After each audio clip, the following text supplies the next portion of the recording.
Bonjour, exercice mathématique sur le calcul intégral, terminal STI 2D, vidéo numéro 4, partie C. La partie A et la partie B de cet exercice a été traitée dans la vidéo numéro 3. Une entreprise fabrique des pièces de carrosserie de voiture. La forme d'une pièce est donnée sur la figure ci-contre et correspond à la zone hachurée sur le graphique précédent. Donc voilà ici notre pièce. Cette pièce a été fabriquée en partie grâce à la courbe représentative de la fonction f. La courbe représentative de la fonction f, voilà, elle est ici. Elle a été présentée dans la vidéo numéro 3. Donc notre pièce ici, elle est là. Et on voit qu'avec un morceau de cette courbe représentative, on arrive à fabriquer donc notre pièce. On souhaite déterminer la mesure de l'aire de la pièce en unité d'aire. Alors c'est quoi une unité d'aire? C'est l'aire d'un carré qui a pour côté une unité. Alors attention ici, une unité c'est deux petits carreaux.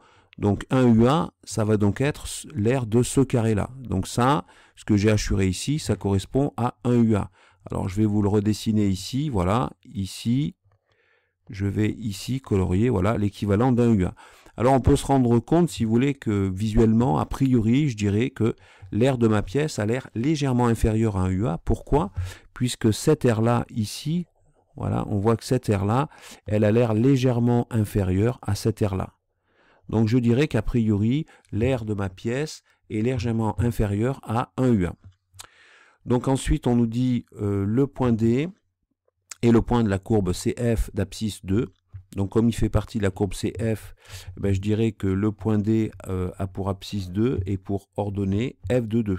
Hein. Donc ça va être ses coordonnées de F de 2.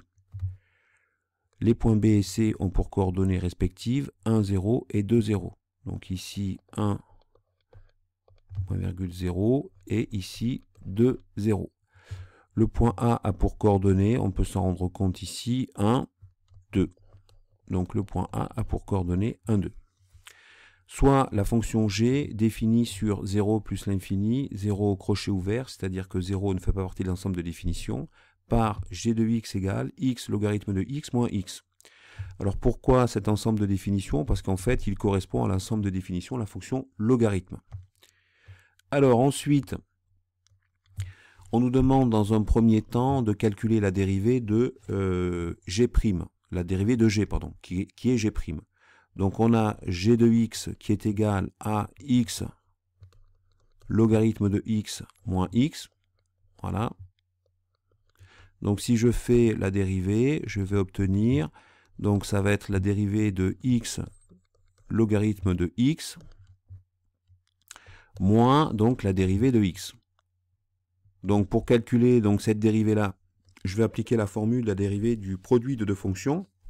Je rappelle, uv' est égal à u'v plus uv'.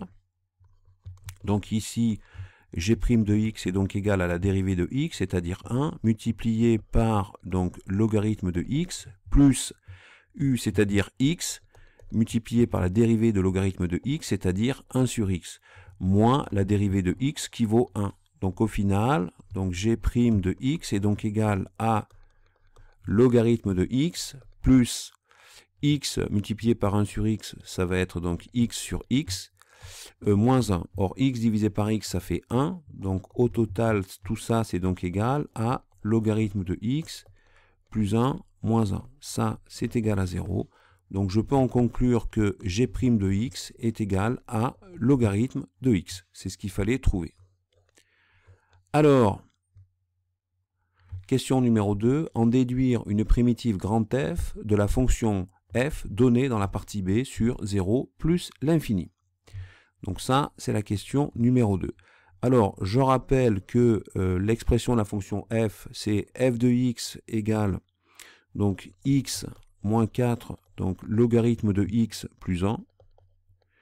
L'ensemble de définition de cette fonction, c'est 0, donc plus l'infini. Donc si je veux calculer la primitive, je vais trouver donc grand F de x. Alors la primitive, je l'appelais grand F. Donc grand F de x est donc égal à x carré divisé par 2, moins 4 fois donc la primitive de log de x, c'est-à-dire, d'après ce qu'on a vu précédemment, x logarithme de x, donc moins x. Hein, c'est ce qu'on a vu ici, puisque la dérivée, ça donne bien log de x. Donc la primitive de log de x, c'est bien égal à x logarithme de x moins x, plus ici, donc la primitive de 1, ça va être x, plus après ici une constante que je vais appeler k. Donc ça, c'est l'ensemble des primitives. Or, ce qu'on nous demande, je vous rappelle, c'est en fait d'en déduire une primitive. Donc on ne va pas se compliquer la vie, on va prendre une constante qui vaut 0. Donc je vais me retrouver avec un grand F de x égale à x carré sur 2 moins 4x logarithme de x. Ici, moins par moins, ça fait plus 4x plus x. Donc ma primitive, en fait, elle s'exprime de la façon suivante. Grand F de x égale, donc x carré sur 2 moins 4x logarithme de x plus 5x. Donc voilà ma primitive. Alors ensuite, on me demande l'aire de la pièce. Alors d'après notre cours sur les intégrales, on peut en déduire que donc l'aire de la pièce, en fait, correspond à l'intégrale donc de 1 à 2, puisque ça va être bien l'intégrale de 1 à 2, donc de la fonction f, puisque je vous rappelle que le profil, enfin une partie de la pièce est fabriquée grâce à la courbe représentative de la fonction f. Donc ici, je vais donc avoir l'intégrale de 1 à 2, en fait, de f de x dx.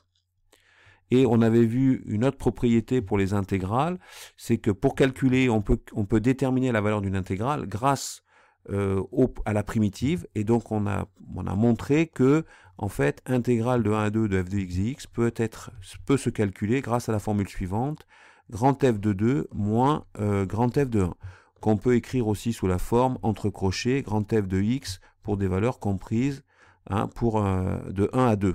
Donc c'est pas pour des valeurs comprises entre 1 et 2, je vous dis une bêtise, mais cette notation en fait ça veut dire grand F de 2 moins grand F de 1. Donc voilà. Alors si je fais mon calcul séparément, alors je vais commencer par grand F de 1. Alors grand F de 1, il est égal en fait à 1 au carré divisé par 2, moins 4 fois donc logarithme de 1, plus 5. Donc ça nous fait un grand F de 1 qui est donc égal à 1 demi, moins logarithme de 1 ça fait 0, donc moins 0, plus 5, alors 5 ça fait donc 10 demi. Donc grand F de 1 est donc égal à 11 demi. D'accord?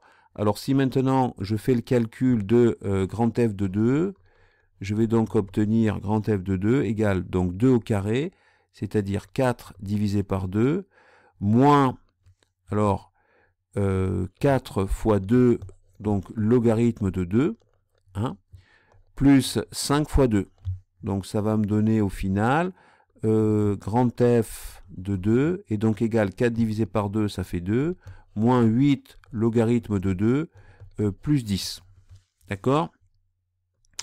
Donc mon intégrale de 1 à 2, donc de f de x dx, est donc égale à, on avait dit grand F de 2 moins grand F de 1, c'est-à-dire, donc si je fais mon calcul, donc ici 10 plus 2, ça fait 12 moins 8 logarithme de 2, donc ça va être 12 moins 8 logarithme de 2, moins la valeur de 11 demi. D'accord? Moins la valeur de 11 demi. Alors, si maintenant je calcule donc cette intégrale, donc je répète que ça c'est l'aire de la pièce, donc l'aire de la pièce, qui est donc égale à intégrale donc de 1 à 2, donc de f de x dx.